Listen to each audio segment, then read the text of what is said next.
in a nutshell, about literature with Joseph Pearce.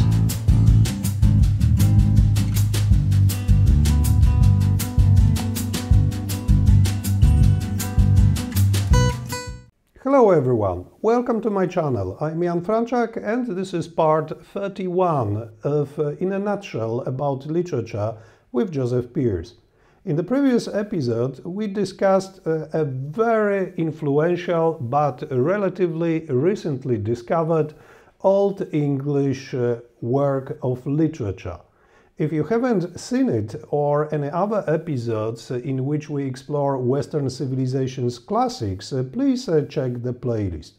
And today we are going to briefly discuss one of the three most important writers ever. I hope you enjoyed.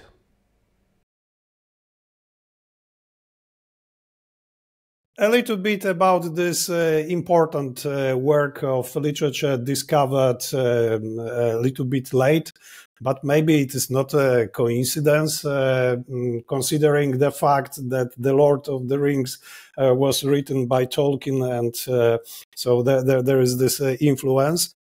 And now, I suppose that the next, let me guess, work of literature would be Dante, the Divine Comedy by Dante.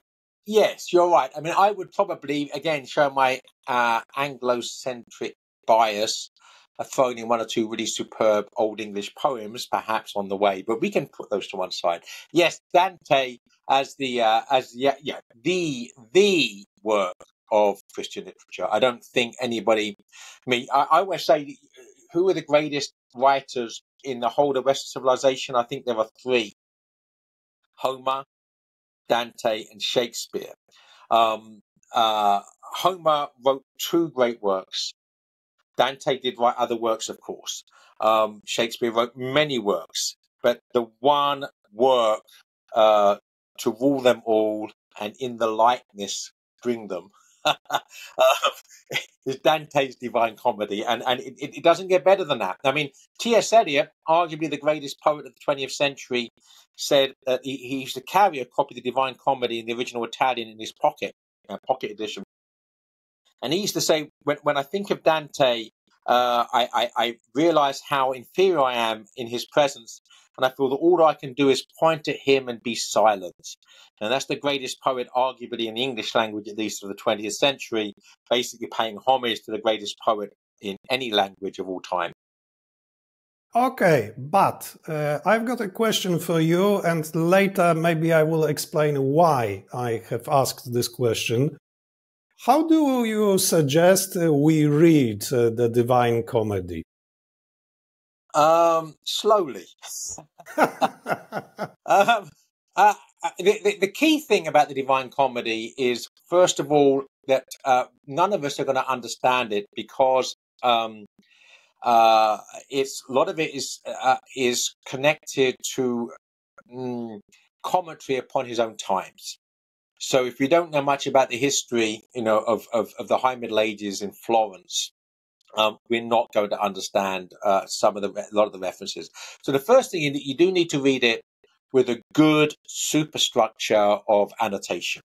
So it's important to get the right edition where the annotation is going to be adequate for the task. And you do have to be patient enough, which is why I said slowly, be patient enough to read it with the notes, because if you read it without the notes, you're going to miss so much. I mean, I'm sort of not going to argue with myself here. I suppose there might be an argument for just reading it for the pure fun of it, and being willing to lose half of it.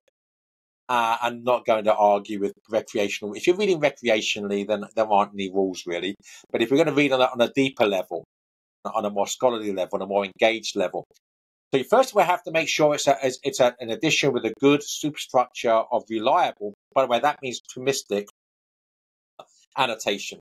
So it has to be, first of all, very knowledgeable of the history of the times, but also of the theology, because Dante was a disciple of St. Thomas Aquinas, and his understanding of the cosmos, his understanding of theology and philosophy and morality are all a consequence of the fact he's a disciple of Thomas Aquinas, who was a very recent saint at the time, by the way.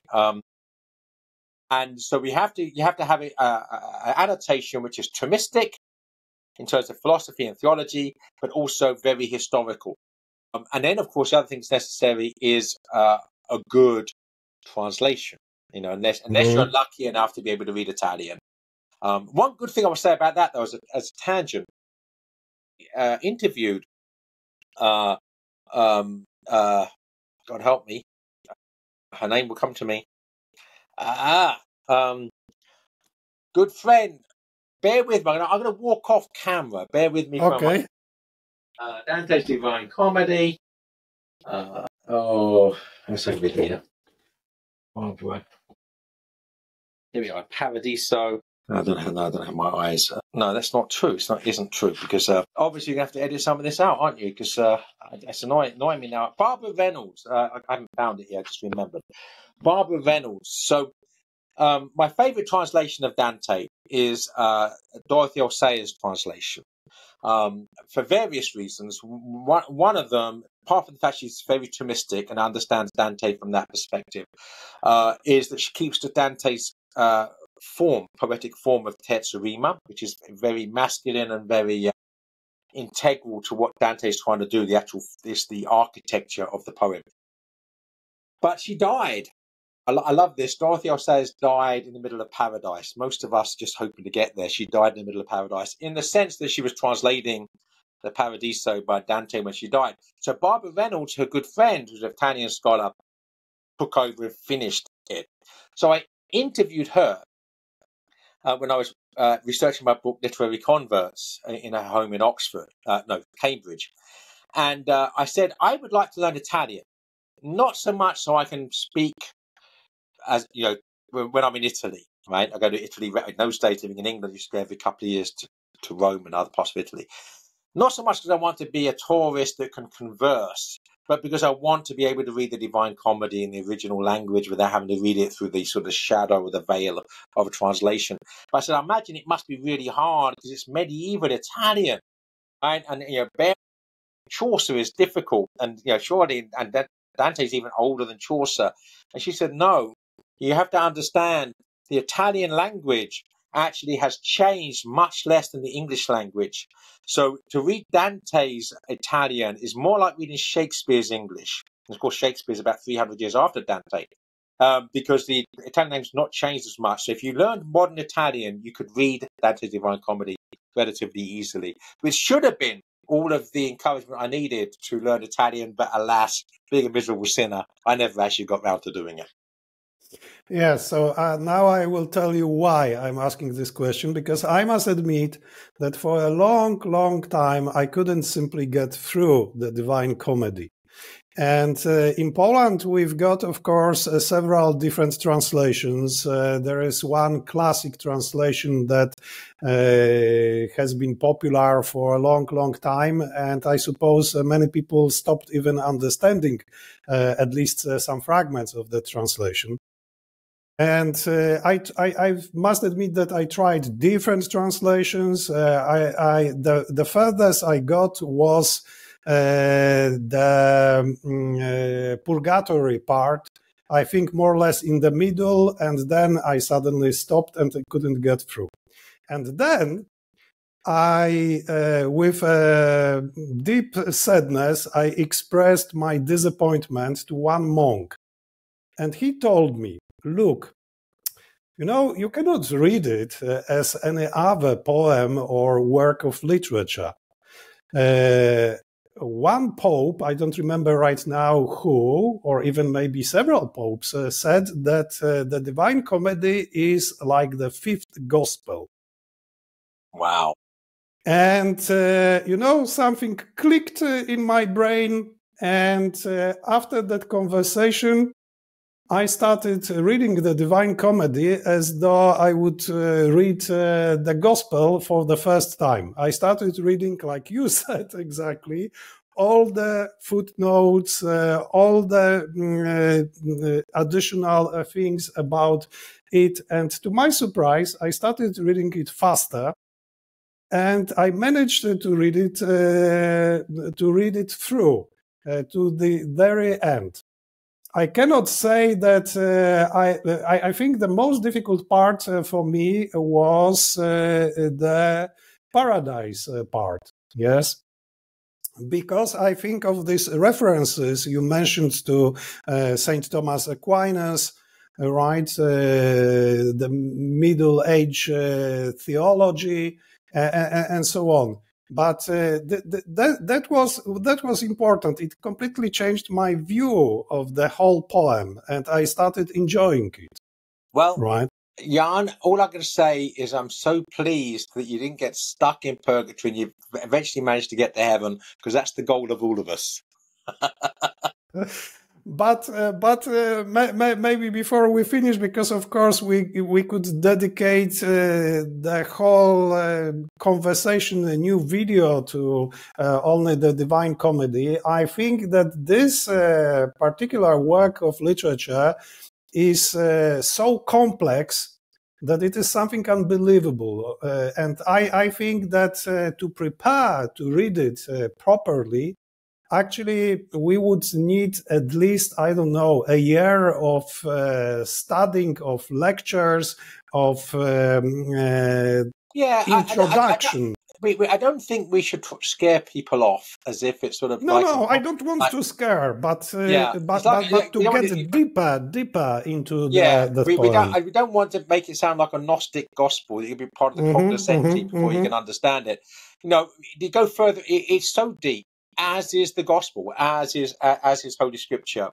That the more you read it, the more you engage with it, the further up and further in you go, the deeper you get. But I'm always reminded of Chesterton's aphorism. The thing is worth doing, it's worth doing badly. It's better to read the Divine Comedy badly than not to read it at all.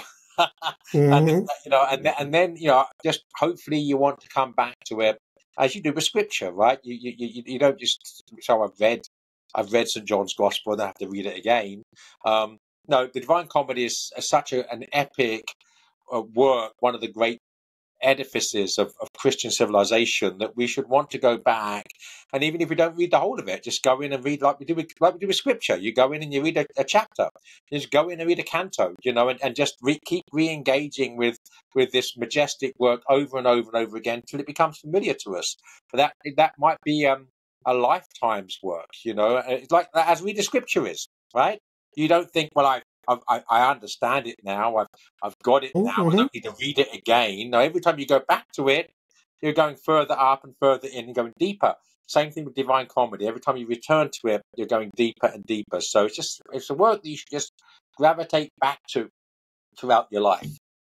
And besides, I think that the Divine Comedy is, I don't know, I would compare it to a dynamite that it is packed so much that it could even explode in your hands in a way, but you can open it and enjoy different layers, because here, this is why we are talking about ancient literature too, about the Bible, because all of this, it is an amazing mixture, because there is Christianity, and you have all these ancient Greek, Roman symbols, mythology packed into this poem, including, of course, and baptized.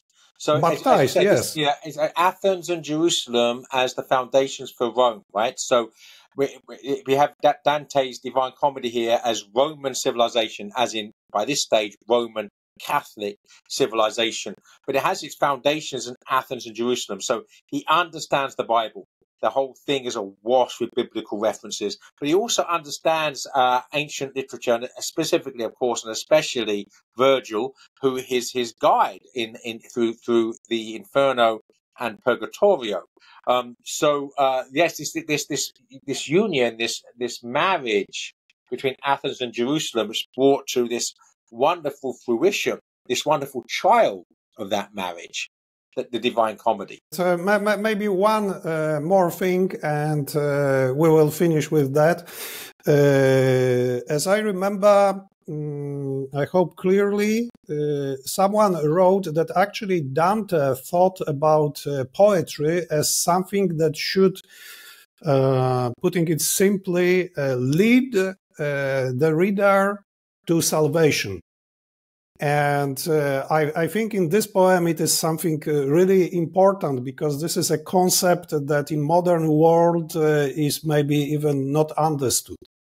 Right? Yeah, I mean, we get deep here for the final question. Perhaps it's something to take up in the next conversation. But all good literature should lead us towards goodness, truth, and beauty. Goodness, truth, and beauty is the way, the truth, and the life. It is Jesus Christ, and it is the Holy Trinity. So insofar as literature is leading us deep into goodness, truth, and beauty, it's leading us to the Trinity, it's leading us to Christ. Thank you, Joseph, for summing up. I don't promise that we don't mention the Divine Comedy in the next conversations, but maybe a little bit. Thank you for sharing your thoughts with me and with our viewers. My pleasure as always, Jan. Keep up the great work you're doing. God bless you. God bless you. Thank you for watching. If you haven't seen the previous episodes, please check the In a Nutshell About Literature playlist. You can watch them individually or as 4 longer compilation videos. And please remember that you can support the development of this channel in several ways. First of all, like this video and leave a comment. Subscribe to the channel if you haven't done it yet. Share the video by copying the link and posting it on other social media. And finally, support us financially by buying me a virtual cup of coffee or making a donation. Please check the options below the video, where you'll find links to 2 services, Buy Coffee Too and Zrzutka. Thank you once again, and see you in the next episodes of In a Nutshell About Literature with Joseph Pearce. God bless you.